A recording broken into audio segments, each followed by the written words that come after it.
If a councillor explains what his view is of a planning application before the planning meeting, he or she is deemed to have a predetermined view. They're assumed to be biased because they've already expressed an opinion.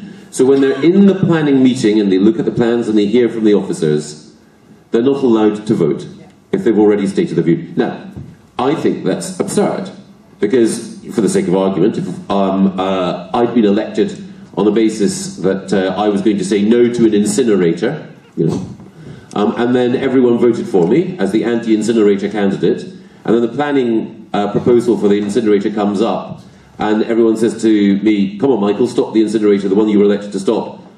Actually, the law at the moment would say, I'm terribly sorry, you already have a predetermined view, because you were elected on the anti-incinerator ticket. So you can't speak or vote at this meeting. Now, I think that's wrong, and it needs to change, and it's one of the things that Eric Pickles is looking at. But in the meantime, it means that Paul and Craig, and I think I saw Paul Ilniski from Heatherside, and Tim from Lightwater, can only listen. I can let you know what I think, but I see it as my job for you to let me know what you think, and then for me to tell other people what you think, including the councillors. As I say, there was a real concern about one of the developments on the A30 a little while back, and because councillors said nothing, people thought, oh, they've got something to hide. They're secretly in favour. But on the night, people voted in accordance with the views of the community, and I'm sure the same thing will apply now.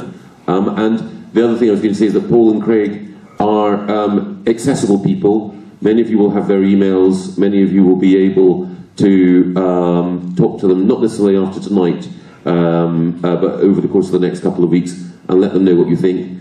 The other thing is, I don't think there's anyone locally, county councillor or borough councillor, who isn't aware of the strength of feeling, and if they're not aware of it, I can assure you I will gently remind them over the next few days exactly how strong that feeling was.